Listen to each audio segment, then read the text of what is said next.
This episode is brought to you by Marvel Studios Echo. All episodes streaming January 9th, only on Hulu and Disney+. Rated TV MALV. Viewer discretion advised. Maya Lopez has betrayed her mentor, the notorious Kingpin. Now on the run, she returns to her hometown to prepare for the biggest fight of her life. Don't miss Marvel Studios' hardest-hitting series yet. An epic 5-episode event. Marvel Studios Echo. All episodes streaming January 9th, only on Hulu and Disney+.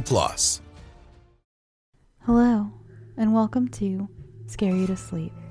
I'm your host, Shelby Scott. I don't know how many of you have seen, but we have merch now.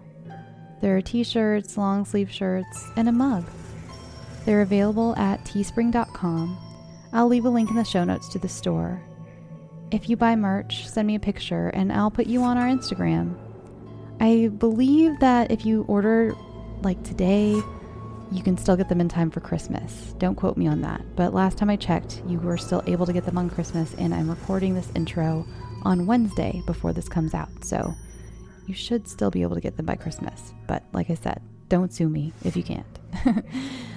This week's theme is short and sweet.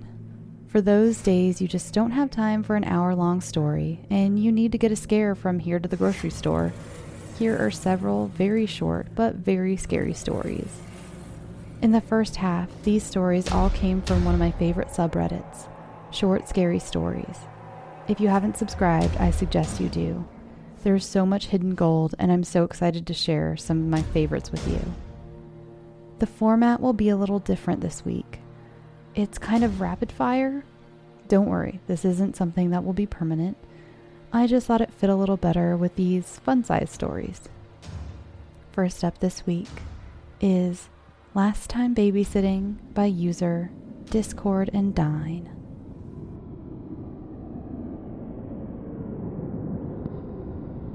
I checked my watch as I walked up to the door. 10 minutes late. I had been babysitting for them for 6 months. I was sure they wouldn't mind. Mr. Lopez answered the door. "Hey, I'm sorry I'm late. I started to say, but stopped when I saw him. His face was soaked with sweat, and he looked slightly agitated. No problem at all," he said, ushering me inside. In the kitchen, there was only a single light on, above the table. At it, Mrs. Lopez was writing something feverishly on a slip of paper. I'll be right back. I have to say goodbye to Denise. Denise was their 1-year-old daughter, who I had been watching for them. She disappeared into the darkness of the hallway, heading up the stairs. "What movie are you seeing tonight?" I asked, setting my bag down on the table. The pad of paper had holes punctured through it, as if Mrs. Lopez had been pressing the pen down hard. I don't know. I guess we'll decide when we get there." Mr. Lopez was shifting from foot to foot, looking more worried by the minute. I noticed a pretty sizable cut on his right cheek, dribbled with dried blood. "Are you okay, Mr. Lopez?" I asked. But before he could answer, I heard Mrs. Lopez returning from upstairs. We should get going. "Goodbye, Katie," she said, pulling me into a hug. She tightened her grip for a moment, and I could have sworn I heard a soft sob. "Thank you for everything," she said with great difficulty. She began to say something else, but her husband grabbed her and dragged her out the door. Before he closed it, he gave me a mournful, almost apologetic look. Then he closed it, and I was alone in the dark house. I thought about going out and talking to them more, or maybe even just leaving, but in the end I decided to stay. Not turning on the lights so as not to startle up Denise, I climbed the stairs in the dark and headed into her room. I approached the crib and was about to lift her up when I saw a note lying on top of the blankets. I read it by the streetlight that glared feebly through the window. Katie, I am so sorry. He broke in while we were getting ready. He said he was going to kill us, do horrible things to Denise. He asked if anyone knew about us, and we told him about you. It's an exchange. I'm so sorry. I hope that God will forgive me one day. Looking out the window, I saw them pulling out of the driveway. They were crying. Perched on Mrs. Lopez's lap was Denise. Behind me, in the darkness, the door creaked open. A memo to Disney cast members by user TheRabidFangirl. A Disney cast member's top priority is the comfort and safety of our guests. For this reason, all Disney World employees must follow these rules. Failure to do so will result in disciplinary action. Ask to examine the photos our guests have taken. Be friendly. Check for abnormalities. If any are found, call for security. Guests may be distracted with free merchandise. Every 7th photograph taken on the dinosaur attraction must be deleted. If questioned, explain that it was a technical error and offer fast passes. The rumors of sharks and crocodiles in the lagoon are false. However, there is no swimming outside of the designated swimming pools on Disney property. Dead alligators are common around the lagoon. Simply evacuate the area, call security, then take note of how much has been eaten. There's only one Mickey out at once. If you find a second Mickey having an autograph session, check for the eye holes. All Disney costumes have eye holes. If you don't find the eye holes, allow the session to continue, but disallow photos. Call security immediately after the session concludes. If you spot a second Mickey off to the side, lure him into the tunnels. That's what the ducks are there for. Leave immediately afterwards, and do not look back. The Disney World Security Unit does not wear specially marked clothing. If you see someone wearing a shirt that says Disney Security, shut down that section of the park immediately. Following these rules will help ensure a safe and pleasurable trip to the happiest place on earth, so stay knowledgeable and stay safe. Annoying Neighbor by Gabriel Valdes Oro. You can also find him on Instagram at Gabriel Oro. I used to live in a small building downtown. One of the reasons I moved out was the bad neighborhood, including this guy in the apartment right over mine. It was a weird-looking fella who mostly kept to himself.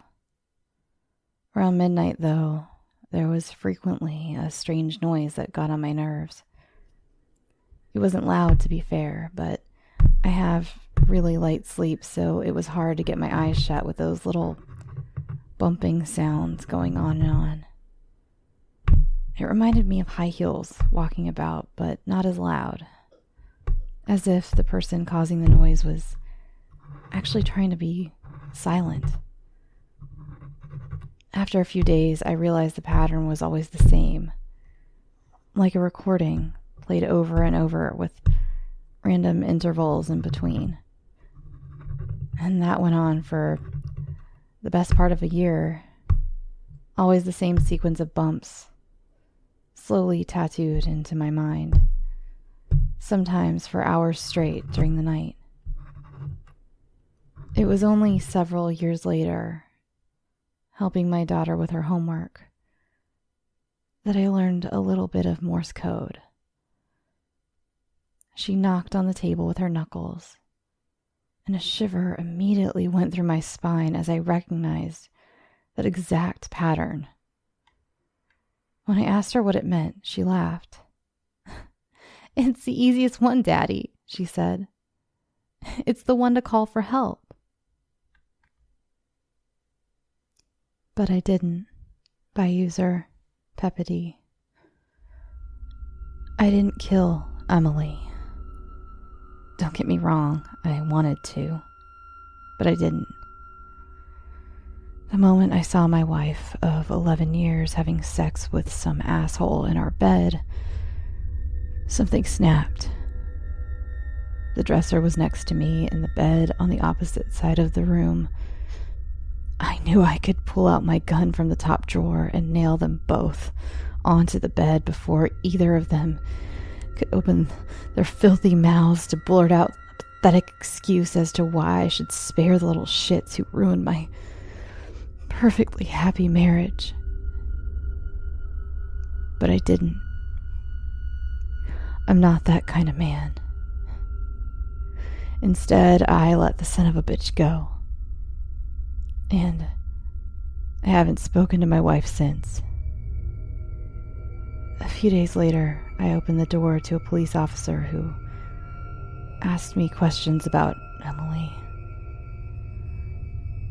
Apparently, she was reported missing by her mother, who repeatedly tried and failed to reach her phone. I hadn't seen her for 3 days at the time, and honestly, I didn't care. The cheating whore probably deserved whatever happened to her. I spent the next few weeks with interrogations and court trials.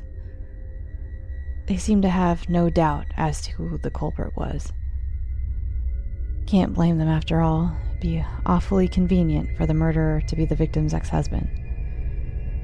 People in law enforcement probably see the same case every other week. Luckily, there wasn't enough evidence to convict me. The whole process was soul-crushing. Months spent trying to convince people that I didn't murder the love of my life, while staring at the obvious disbelief in their eyes. I wish I had killed her. It would have been so much simpler for everyone. But I didn't. No matter how angry it was, I could never do that to her. Today, as I write this, it's been exactly a year since I caught her red-handed. I miss Emily so much, but everyone seems to have forgotten about her. I would too, if not for the fact that I still feel her presence. She's still with me. I can see her. Some nights, I can hear her crying, as if apologizing to me for the things she's done. At least that's how I like to see it. Sometimes she screams, making me jump out of my bed in panic. Usually, a broken finger or a rib is enough to shut her up. Sometimes she feels like resisting, and I have to bring out the knife. Oh, the horror in her eyes. She's always been frail, so I don't have to flay her a lot before she passes out. Then I change the duct tape she chewed through with a fresh one and go right back to my cozy bed. You see, I told you I didn't kill Emily. I could have shot her the moment I walked in that room. But I didn't. And I make sure that every day she wishes I had.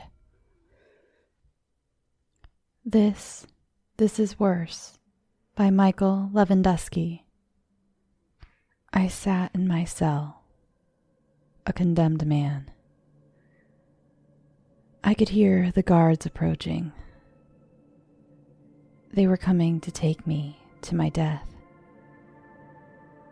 I didn't know how I would die, but I knew it wouldn't be quick. I knew it wouldn't be painless. Above all, I knew it would be cruel and unusual. Anyone who defied the king had their death live-streamed to the world. It was certainly an effective deterrent. The guards took me and quickly brought me down the hall, saying nothing. After passing maybe a dozen doors, many of which I could hear screaming behind, the guards opened a nondescript door and shoved me in. When the door was closed, I saw that there was no handle on the inside. In fact, there was nothing. The walls were absolutely white, as was the ceiling and the floor.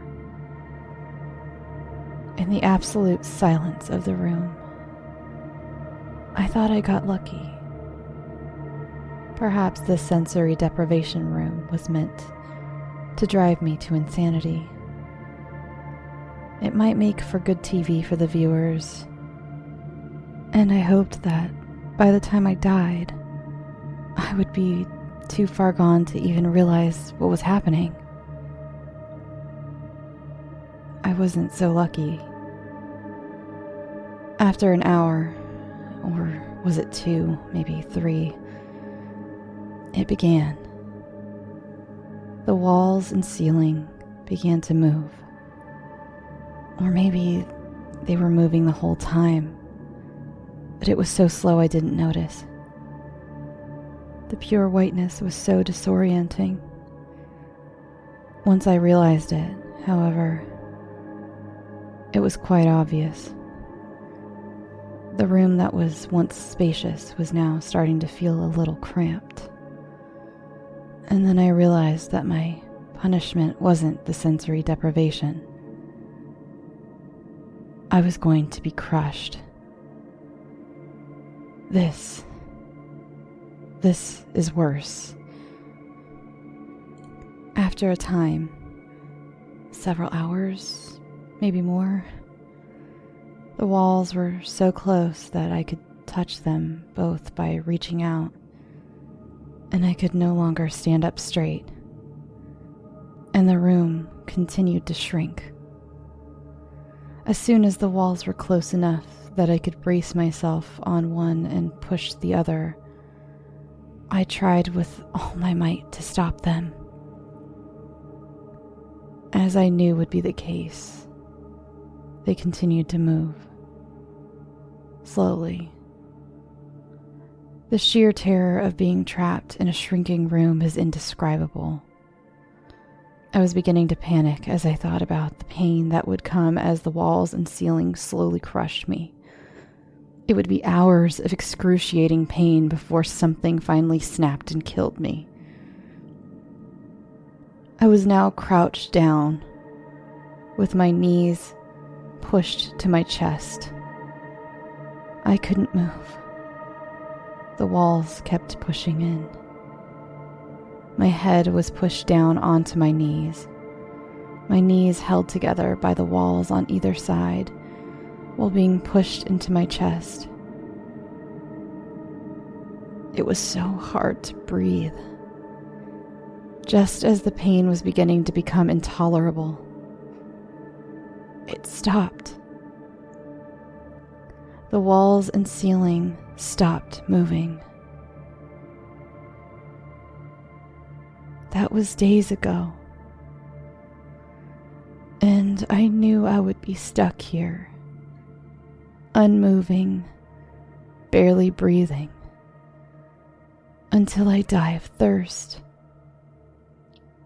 This is worse.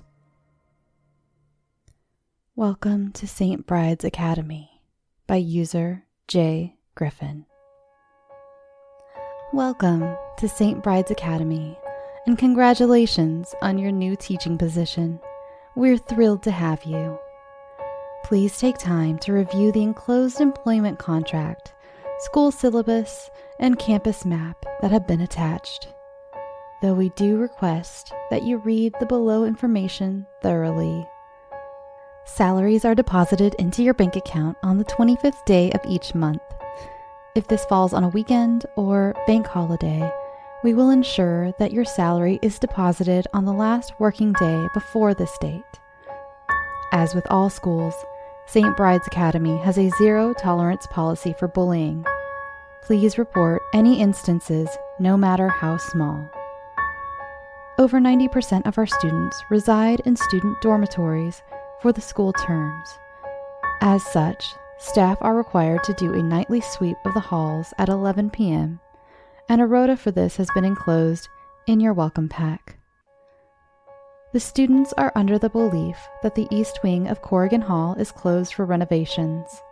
If asked, please stick to this. Do not attempt to enter the east wing. Our student library is open until 8 p.m. each school day. If a student ever complains of a book's text appearing upside down, ask to inspect it. Casually remark that it must be a printing error and immediately take the book to Reverend Foster, who will ensure its destruction. The nursery rhyme Mary Had a Little Lamb is never to be sung in any classrooms in Astoria Hall. If you notice a student singing this song, quiet them immediately. You may use your discretion as to how you do this. We have no student named Freddie Calthorpe. If you encounter a middle-aged woman who asks to see her son by this name, do exactly as follows. Avert your eyes to the ground instantly. Walk slowly to the nearest classroom and lock the door. When the knocking stops, it will be safe for you to exit. All sprinkler systems are blessed with holy water. If they ever activate and a child begins to writhe on the ground, abandon it. Do not attempt to assist it. Students may complain of dark red water coming out of the showers on the second floor of the gymnasium. Blame it on rusty pipes. Dismiss any rumors of the White Witch. If a child claims to have seen her, send them to the headmaster's office immediately. Room 18 in the Year 10 boys' dormitory is triple locked and never to be opened. If you see the door open, evacuate the entire dormitory, citing a fire drill. If a child is unaccounted for, do not enter to find them. It will look like an accident. If you hear tapping on your bedroom window between the hours of 3:28 a.m. and 5:13 a.m., do not open your curtains to investigate. It's better to ignore it. We hope you find this information helpful. Please direct any queries to the headmaster. Let us again express how grateful we are to have you on board. The Sound of Silence by user DoverHawk. After a lifetime of being deaf, my best friend just received cochlear implants. When he woke up from the surgery, we all stood around him. His wife was the first one to say anything. He heard her voice and at once began to cry. We all took turns speaking, letting him hear our voices and our names, and with each word we said, he became more emotional. When we were all finished, silence hung in the room. He looked up at me and asked what that sound was. It took me a moment to understand what he was hearing, and when I understood, I told him he was hearing silence. He shook his head. "This isn't silence," he said slowly, hearing his own voice for the first time. "I've been hearing silence all my life, and this is different." A sound came from just outside the hospital room, and he perked up immediately. "Isn't that silence?" We all exchanged looks of trepidation around the room before I spoke. No, I said slowly. That was the sound of someone screaming. What are the odds? By user MoGhulisMoProblems. 71% of the Earth's surface is water. That's, scientifically speaking, a fucking lot. You tend to forget that when you haven't had a vacation or can spend 10 hours driving around the country for work.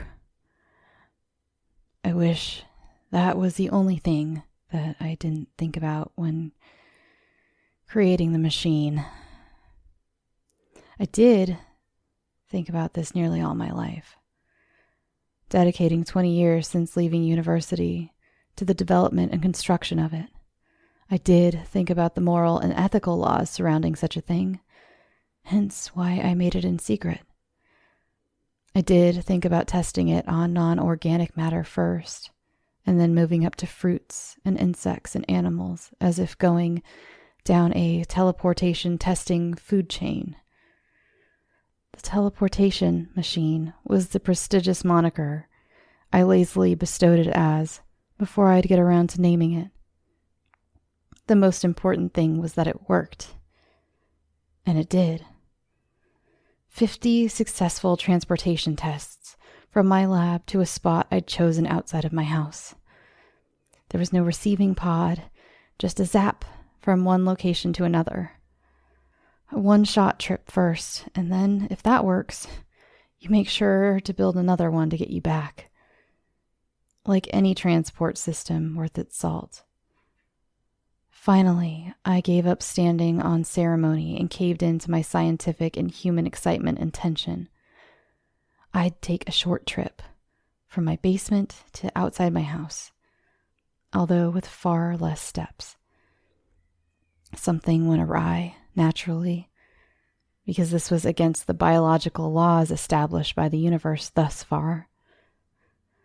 7 billion atoms being shattered like glass and floating in a container between reality, all fighting and screaming to be reassembled. In layman's terms, a grown adult is a lot bigger than a cat. I didn't do something right, and the machine couldn't cope. It had to throw me somewhere, anywhere, and, well, as I said, 71% of the Earth's surface is water. Those are high odds. So here I am, surrounded by a dark canvas of blue trying to drag me down, kicking pathetically in sluggish terror against waves, and my chest battered by the mocking percussion of the sea. The bright sky taunting me as it highlights the complete absence of land. Nothing but liquid for me to claw at as I spit out mouthfuls of salt and terror. I think one last thought before the clenched fist of a wave knocks me below. At least I got to travel for once.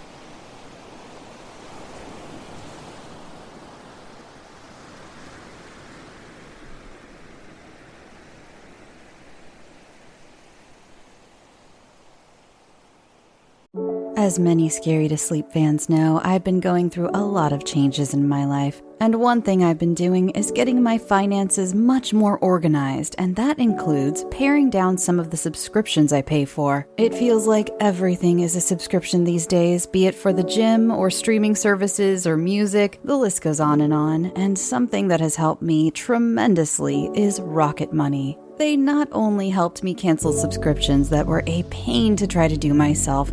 Have you ever tried to deal with some of these companies directly? It's just a headache. Rocket Money also alerts me when the subscriptions I did keep go up in price, giving me the ability to weigh my options and keep those little extras that add up oh so quickly in check. Rocket Money is a personal finance app that finds and cancels your unwanted subscriptions, monitors your spending, and helps lower your bills. I can see all of my subscriptions in one place, and if I see something I don't want, I can cancel it with a tap. I never have to get on the phone with customer service. Rocket Money has over 5 million users and has helped save its members an average of $720 a year with over 500 million in canceled subscriptions. Stop wasting money on things you don't use. Cancel your unwanted subscriptions by going to rocketmoney.com/scareyoutosleep. That's rocketmoney.com/scareyoutosleep. rocketmoney.com/scareyoutosleep.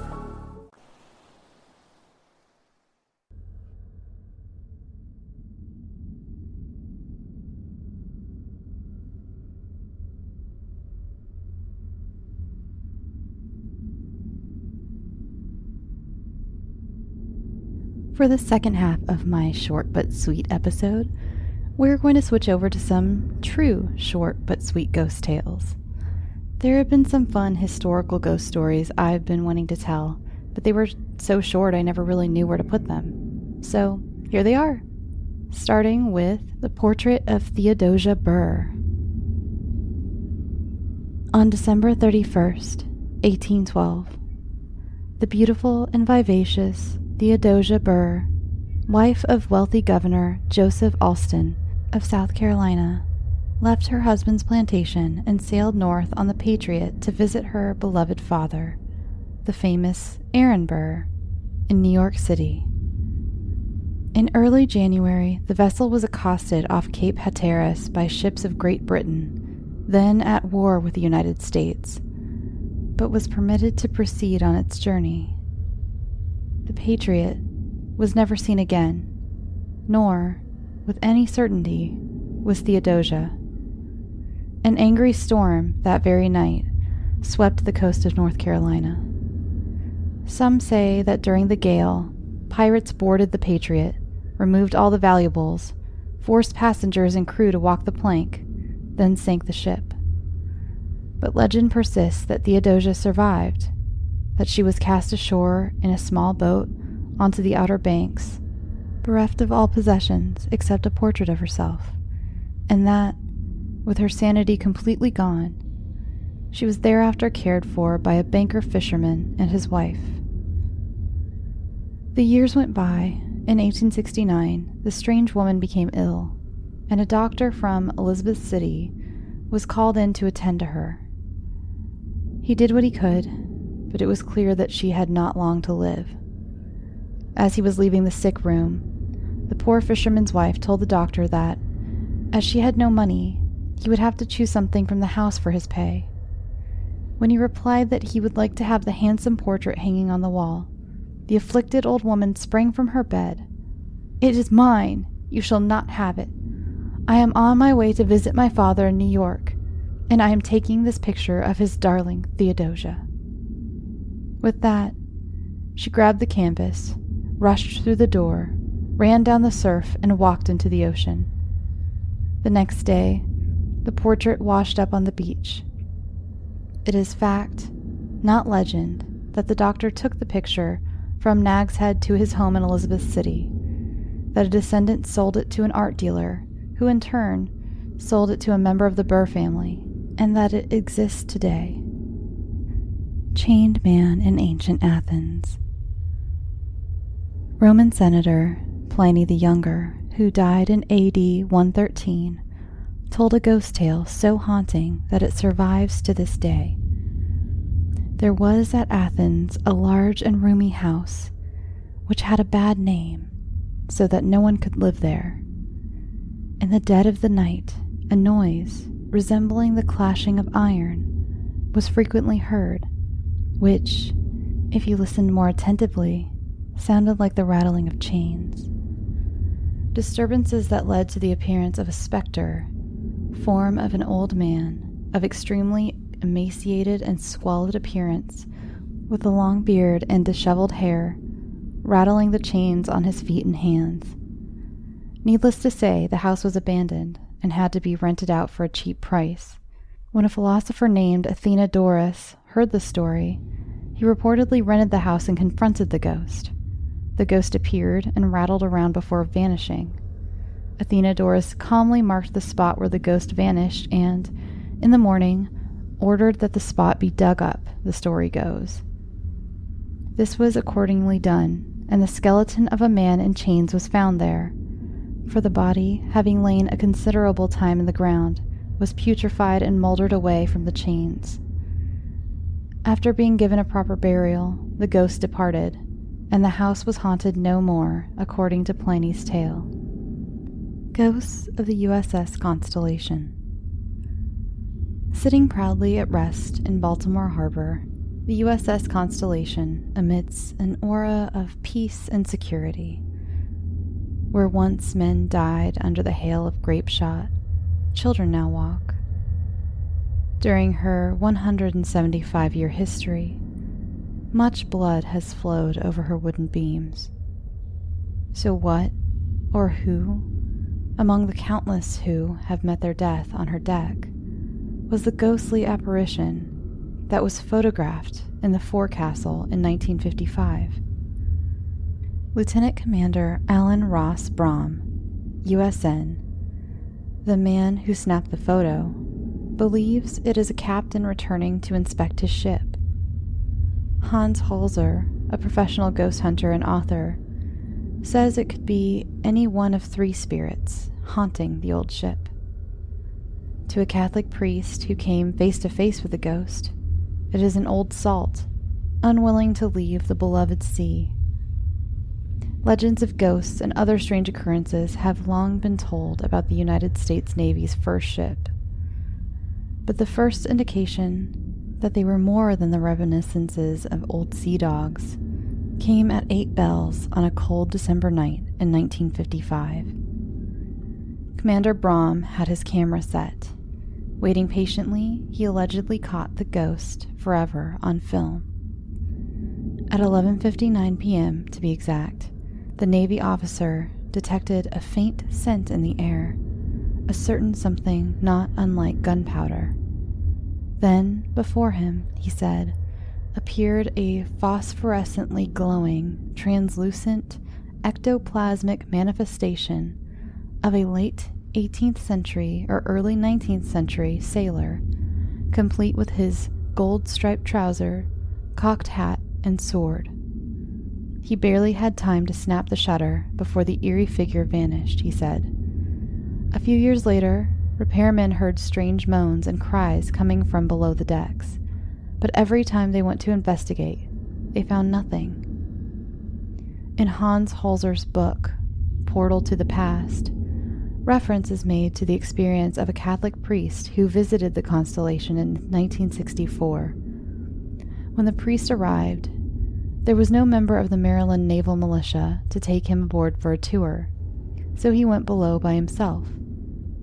While wandering beneath the deck, he said, he was startled by an old sailor who volunteered much information about history of the ship and the proper names for the equipment.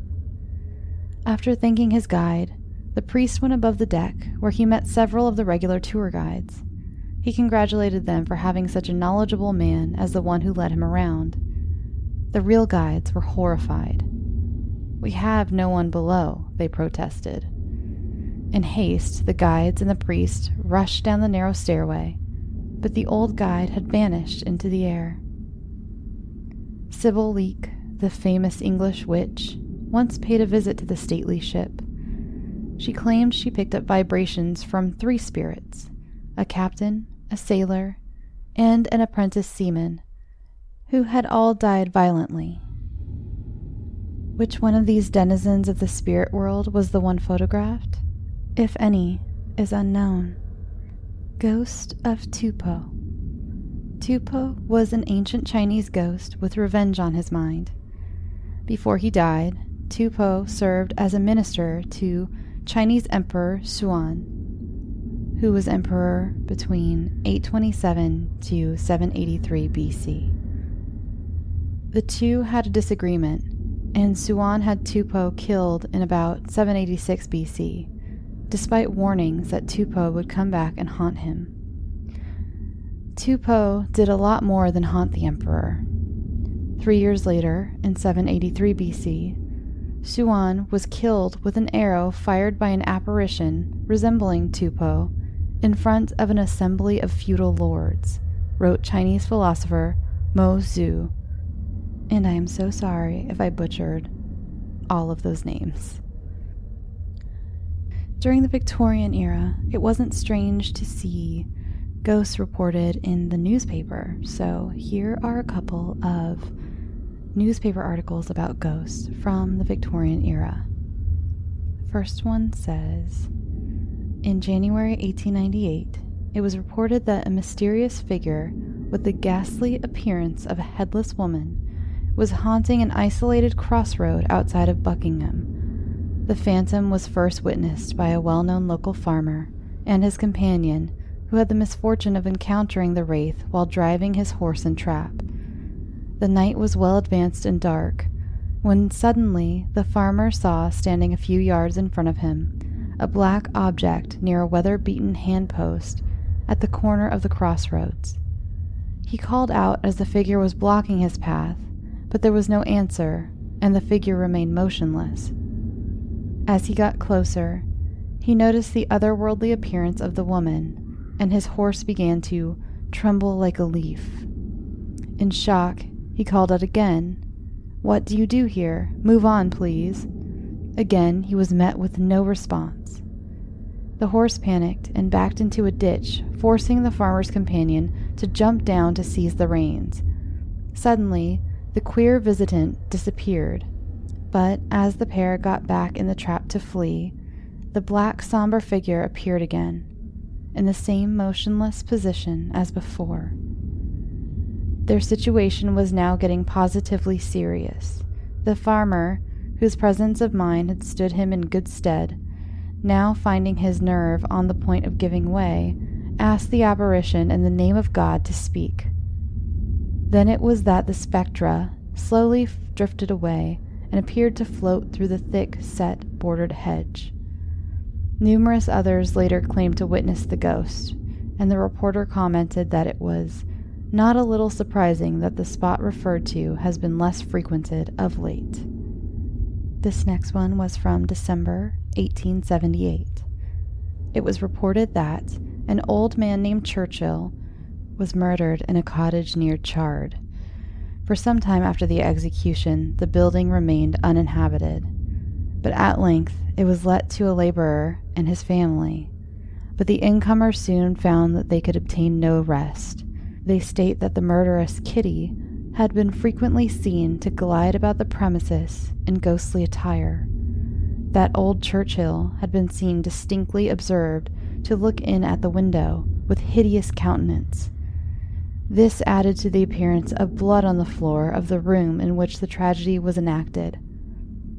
Supernatural movements among the furniture and other articles, and unearthly noises in the immediate vicinity of the cottage so unsettled the occupants that they at last abandoned the dwelling, which is now regarded as haunted.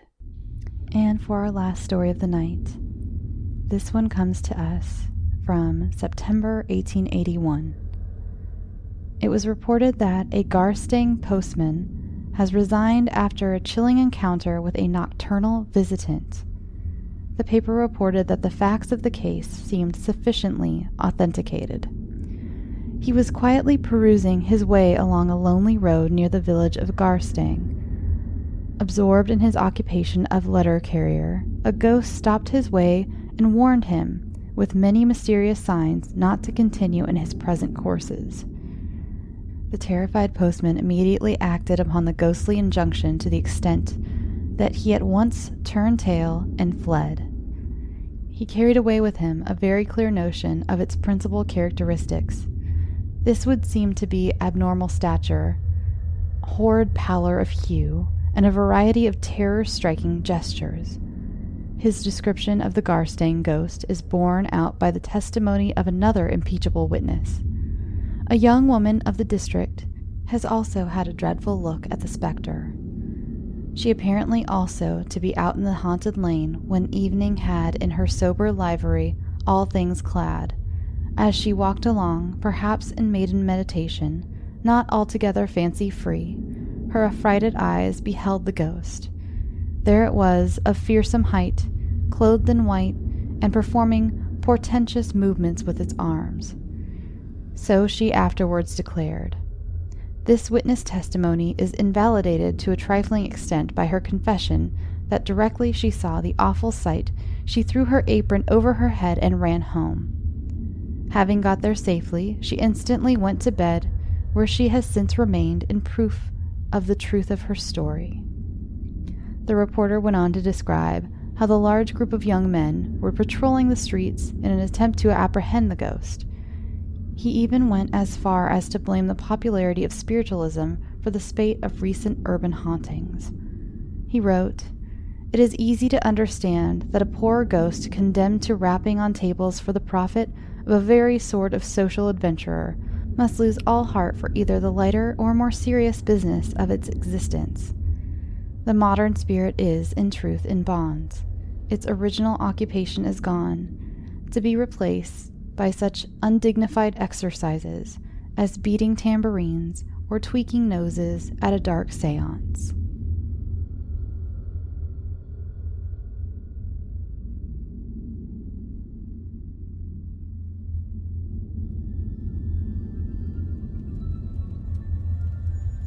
Thanks for listening. Remember, you can submit your stories to me and I might read them on the show. Just email them to scareyoutosleep@gmail.com. Visit the Scare You to Sleep merch store at teespring.com. I will link it in the show notes. Follow the show on Twitter and Instagram at ScareYouToSleep. You can follow me on Instagram at ShelbyBScott. Join the Facebook group, facebook.com/ScareYouToSleep. Or just search Scare You to Sleep and answer a couple of questions to join. If you haven't yet, go listen to the episode of the show Assassinations on my feed. It's a great new show from Parcast Network, and I have an ad-free version for you sitting there ready for you and your ears. Also, don't forget to visit myfitjeans.com and use my offer code SLEEP for 15% off your first pair and half off your second if you buy two. I think that's all for tonight. Now, go get some sleep. Sweet dreams.